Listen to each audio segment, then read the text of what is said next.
This is the Friday, August 10th, 2018 version of the Market Plus segment. Joining us now is Tomm Pfitzenmaier. Tom, welcome back. Thank you. We didn't quite get to touch on cotton, so I want to make sure we start with that. When we look at the WASDE report this week, we had a reduction in harvested acres, but an increase in production. How does that factor out? Yeah, I mean, they bumped the yields in the cotton crop quite a bit, actually. So I think that was unexpected by the trade, much like it was in corn and beans, and so the cotton market dropped pretty sharply. Now we're hearing that maybe the weather conditions have improved some in eastern Louisiana onto the Texas crop, and that it might see some improvement beyond that. So I think the cotton market incorporated all that and had a setback. Probably see a little more carry through on that next week. But all of a sudden you're back down into levels that should provide pretty good support for cotton. Now cotton kind of gets caught up in this Chinese mess too, because a lot of our cotton is exported there.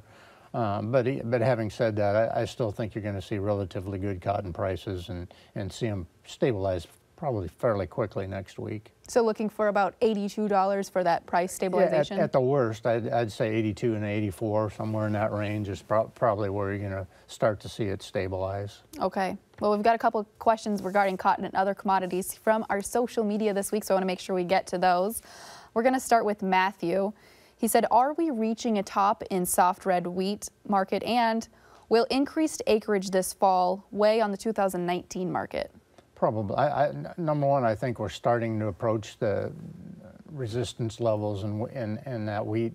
There may be a little more in it, but probably not a lot. So, yeah, and prices are high enough that you probably are going to see an increase in acreage, which is going to feed into more production. That's going to be the other problem in this wheat market is we've kind of had a perfect storm here where a lot of countries have had problems producing wheat, and historically that's not the way things tend to work.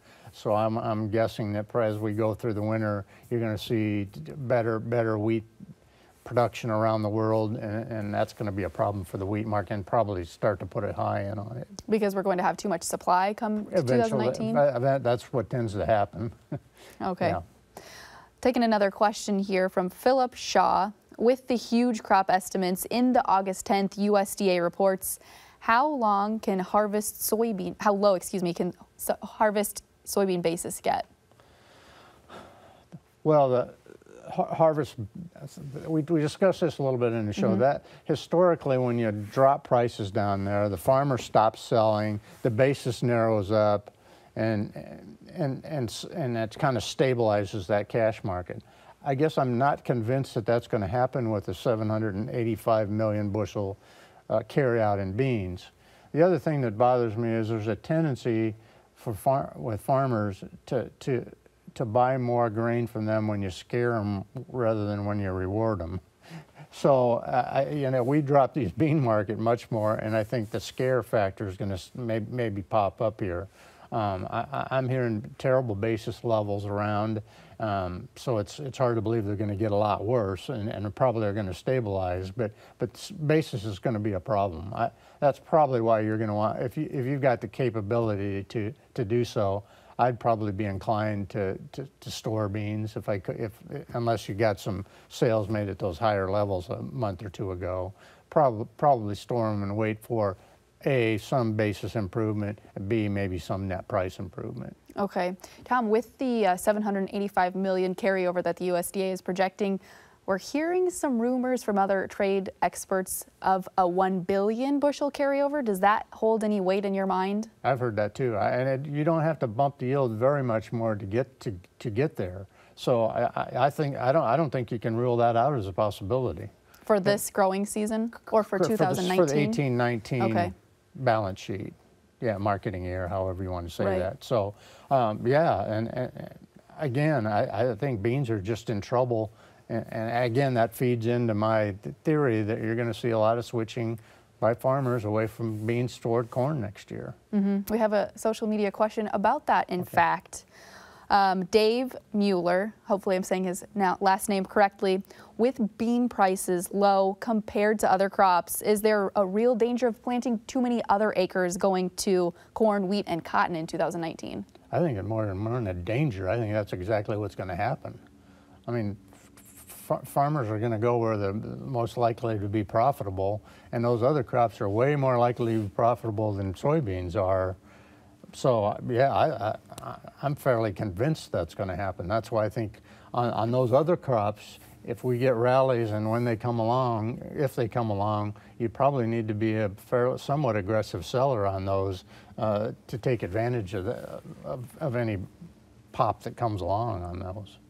I know we're kind of looking out into the future here, but are we looking at 1 million acres of soybeans transitioning into other crops, 2 million, 5 million? I mean, can you put it in perspective for us of what you think at this point in time? I think it could be 10 million. I think it's going to be huge. I mean, like I said, they tend to go where the profit is, and the profit certainly is in the soybeans. So I think you're going to have a big switch. And then, you know, the farmers all recognize that South American production is going to be higher. They all recognize that the demand's going to China. Until something gets resolved here, it's going to stay that way. And the other thing I read all the time that drives me crazy is people say, well, we're going to get things worked out with China and everything's going to be fine again. Well, you tick off, I've been in business long enough to know that you make your biggest customer angry and you lose the trust that you have. That's not that easy to get back. Absolutely. It takes a long time to rebuild that. Absolutely it does. So we may get some back. The Chinese need more than Brazil can supply, so we're probably going to get some of that residual demand, but that's what we're going to be. We're going to be residual suppliers instead of primary suppliers. And that's a subtle but really important shift that I don't think we can overlook here. Well, that's definitely a lot to take in and to chew on for producers sitting at home. Just a couple more questions here. Cindy would like to know, when is the best time of year to lock in basis on corn and hard red winter wheat? Well, the best time to lock in the basis is probably in the springtime when nobody's selling, and early summer when there's a lot of weather concerns about the crop production of the crop. Farmers really not selling that much. The end users are sort of aggressively trying to get their hands on it. That's the best time to get that locked in. You know, on corn, a month or so ago was the best time. A lot of people were doing basis contracts because they were trying to get that locked in. I think going forward, that opportunity is not going to be existing again for a while. Maybe a little more likely in the wheat than the corn, but it's going to be a while before I think you want to do that again. Okay. That's why I would encourage storing. Oh, absolutely, if you have the capabilities Correct. to do on-farm storage. Correct. All right, Tom, we have one final question here, a livestock question for you. Nyla Brandon, will feeders continue in the sideways trend or lower with calf crop weaning approaching? I guess I'm somewhat optimistic about the feeder market. I think you've had some cow liquidation because of the dry weather. That's offset a little bit by I think that most cow-calf guys have been making money. Mm-hmm. So I think you're going to see a stable feeder market. Like I said on the show, I don't see the fat market falling apart. You've got relatively cheap corn, cheap feed. Seeing strong demand. Yeah. So I see the feeder market being fairly stable here, I guess. And stable at these current levels? Correct. Okay. Well, Tom, you've definitely given us a lot to think over today, so thank you so much. All right. Thank you. Join us again next week when we look at how processors are bumping up shackle space to handle more hogs, and Don Rose will sit across from me at the Market to Market table. Until then, thanks for watching, listening, or reading. I'm Delaney Howell. Have a great week.